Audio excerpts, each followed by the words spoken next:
미국 무기 사면 미국 말 들어야 한다. 그래서 한국 무기 산다. 섹션 1. 오프닝. 무기를 산다는 건 단순히 철덩어리 하나를 사는 게 아닙니다. 무기를 사면 그 나라와 관계가 시작됩니다. 부품을 받아야 하고, 기술 지원을 받아야 하고, 업그레이드도 그 나라를 통해야 합니다. 미국 무기는 여기서 한 가지가 더 붙습니다. 이 무기, 우리 허락 없이 마음대로 쓰면 안 됩니다. 미국에는 ITAR, 국제무기거래 규정이라는 법이 있습니다. 미국 무기를 산 나라는 이 법의 지배를 받습니다. 어디에 쓸지, 누구에게 넘길지, 어떻게 개조할지 모두 미국의 승인이 필요합니다. 그런데 말입니다. 한국 무기에는 이런 조건이 없습니다. 오늘은 그게 세계 방산 시장에서 어떤 의미인지, 그리고 왜 점점 더 많은 나라들이 미국 무기 대신 한국 무기를 선택하는지, 그 진짜 이유를 파헤쳐 보겠습니다. 섹션 2. 미국 무기에 달린 보이지 않는 족쇄. 미국 국무부 건물 무기 수출 관련 문서 자료 화면. ITAR란 무엇인가? ITAR, 인터내셔널 트래픽인 암즈 레귤레이션즈, 국제무기거래 규정이라고 번역합니다. 1976년 미국이 만든 법으로 미국산 무기와 관련 기술이 수출, 이전, 재수출을 철저히 통제합니다. 이 법의 핵심은 단순합니다. 미국 무기를 산 나라는 미국 허락 없이 아무것도 할 수 없다. 부품 하나를 교체하려 해도 승인이 필요합니다. 소프트웨어를 업그레이드하려 해도 미국을 거쳐야 합니다. 심지어 자국 방산 기업과 공동 개발을 하려 해도 미국 기술이 들어간 부품이 하나라도 있으면 제약이 생깁니다. 실제로 어떤 일이 벌어졌나 터키의 사례. 터키는 오랫동안 미국의 동맹국이었습니다. F-16을 운용하고 F-35 개발에도 참여했습니다. 그런데 터키가 러시아제 S-400 방공 미사일을 구매하자 미국은 즉각 F-35 프로그램에서 터키를 퇴출시켰습니다. 이미 납부한 돈도 돌려주지 않았습니다. 터키 입장에서는 황당했습니다. 돈 내고 산 무기인데 미국이 마음에 안 들면 그냥 끊어버리는 겁니다. 이 사건은 전 세계 국방 담당자들에게 강력한 경고 메시지가 됐습니다. 미국 무기에 의존하면 언젠가 이렇게 된다. 인도의 선택 다변화 전략. 세계 최대 무기 수입국 인도는 이 문제를 가장 잘 알고 있습니다. 인도는 러시아, 프랑스, 이스라엘, 미국, 한국 등 여러 나라에서 동시에 무기를 구매합니다. 이유는 하나입니다. 한 나라에 의존하면 그 나라의 정치에 끌려다닌다. 인도가 한국 K9 자주포를 도입한 이유도 여기에 있습니다. 러시아 의존도를 줄이면서 미국의 ITAR 족쇄도 피하는 선택이었습니다. 섹션 3. 한국 무기가 다른 결정적 이유. 한국 방산 수출 협력 국가 지도 계약식. 한국은 정치적 조건을 달지 않는다. 한국 무기 수출의 가장 큰 경쟁력은 의외로 기술이 아닙니다. 우리 무기 사도 우리말 안 들어도 됩니다. 한국은 무기 수출 시 사용처 제한을 최소화합니다. 미국처럼 이 무기로 저 나라 공격하면 안 된다는 정치적 조건을 강하게 걸지 않습니다. 물론 UN 제재 대상국에는 팔지 않습니다. 하지만 그 외의 경우 구매국의 자율성을 최대한 존중합니다. 이게 왜 중요할까요? 세계 많은 나라들은 미국의 눈치를 보는 걸 싫어합니다. 특히 중동, 동남아, 동유럽의 나라들은 강대국의 간섭 없이 독자적인 국방력을 갖추고 싶어 합니다. 한국 무기는 그 욕구를 채워줄 수 있는 몇 안 되는 선택지입니다. 기술 이전을 해준다. 미국은 핵심 기술을 절대 넘겨주지 않습니다. F-35를 사도 소프트웨어 코드는 볼 수 없습니다. 블랙박스처럼 잠겨 있습니다. 한국은 다릅니다. 폴란드와 K9 계약에서 한국은 상당한 기술 이전을 약속했습니다.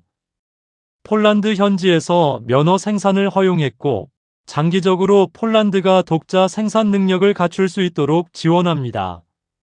루마니아, 호주, 인도도 마찬가지입니다. 우리 기술 가르쳐 줄게요. 이게 한국만 해줄 수 있는 것입니다. 현지화와 맞춤 생산. 한국은 구매국의 요구에 맞게 무기를 개조해 줍니다. 노르웨이는 추운 북극 환경에 맞게 K9를 개조했습니다. 인도는 자국 엔진을 탑재하는 조건으로 계약했습니다. 이집트는 자국 무장 체계와 연동하는 방식으로 협의했습니다. 미국은 이런 맞춤형 협력을 잘하지 않습니다. 한국은 기꺼이 합니다. 그게 차이입니다. 섹션 4. 나라별 선택의 진짜 속사정. 폴란드 미국한테 보낸 경고 메시지. 폴란드는 NATO의 핵심 회원국입니다. 당연히 미국 무기를 살 것 같았습니다. 그런데 2022년 폴란드는 K 전차 980대, K9 자주포 672문을 한국과 계약했습니다. 왜일까요? 러시아의 우크라이나 침공 직후 폴란드는 무기가 급했습니다. 미국의 에밀 에이브람스를 요청했더니 몇 년 기다려라는 답이 왔습니다. 독일 레오파르트이도 마찬가지였습니다. 한국은 달랐습니다. 계약하면 1년 안에 드릴 수 있습니다. 하지만 여기서 끝이 아닙니다. 폴란드 국방부 관계자는 이렇게 말했습니다. 한국은 우리가 원하는 기술 이전 조건을 모두 수용했다. 미국은 그러지 않았다. 폴란드의 선택은 단순한 구매가 아니었습니다. 미국에게 우리도 대안이 있다는 메시지를 보낸 외교적 행동이었습니다. 호주 중국 견제와 한국의 역할. 호주는 최근 중국의 팽창에 맞서 군비를 급격히 늘리고 있습니다. 미국, 영국과 AUKUS 동맹을 맺고 핵잠수함 도입을 추진합니다. 그런데 호주는 동시에 한국 무기도 대규모로 도입하고 있습니다. K9 자주포, 레드백 장갑차, 각종 탄약까지. 이유는 분산입니다. 미국에만 의존하면 미국이 바빠질 때 지원이 끊깁니다. 한국을 두 번째 방산 파트너로 키우면서 공급망을 다변화하는 전략입니다. 중동 국가들 정치적 자유를 산다. 사우디아라비아, UAE, 이집트 같은 중동 국가들은 미국 무기를 오랫동안 사왔습니다. 하지만 최근 흐름이 바뀌고 있습니다. 미국이 인권 문제를 이유로 무기 판매를 제한하거나 지연시키는 일이 잦아졌기 때문입니다.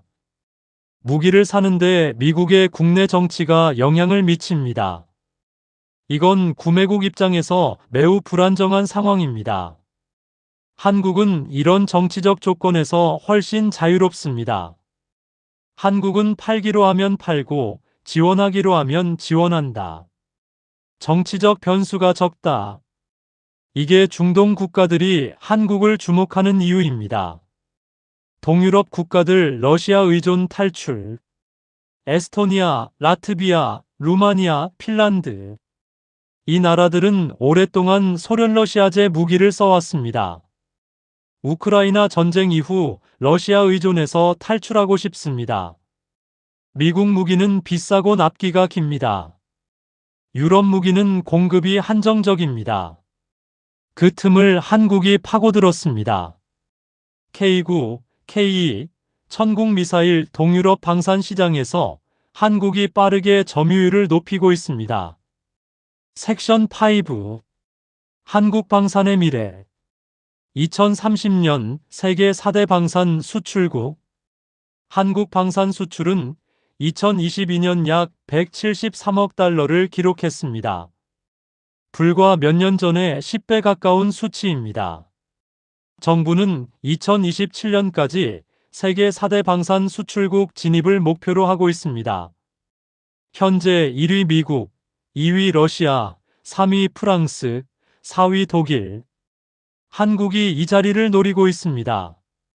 불가능한 이야기가 아닙니다. 러시아는 우크라이나 전쟁으로 신뢰도가 추락했고, 한국은 그 자리를 빠르게 채우고 있습니다. 한국의 진짜 경쟁력은 신뢰. 무기 시장에서 가장 중요한 건 신뢰입니다. 한번 계약하면 끝까지 지원해주는 나라. 정치적 상황이 바뀌어도 흔들리지 않는 나라. 기술 이전 약속을 지키는 나라. 한국은 아직 그 신뢰를 쌓아가는 과정입니다. 하지만 폴란드, 호주, 인도, 노르웨이와의 계약을 통해 한국은 믿을 수 있는 방산 파트너라는 브랜드를 만들고 있습니다. 그 브랜드가 완성되는 날 한국 무기를 사겠다고 줄 선 나라들의 이유는 더 이상 설명이 필요 없을 겁니다.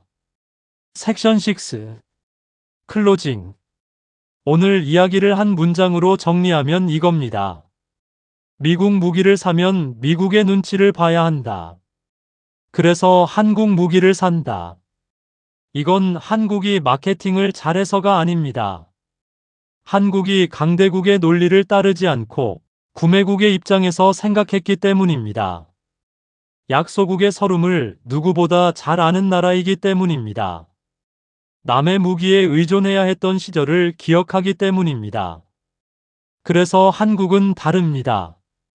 그래서 세계가 한국을 선택합니다. 구독 알림. 영상이 도움이 되셨다면 구독과 좋아요 부탁드립니다. 다음 편에서는 한국이 방산 강국이 되기까지 아무도 몰랐던 숨겨진 이야기를 다룹니다. 다음 영상에서 뵙겠습니다.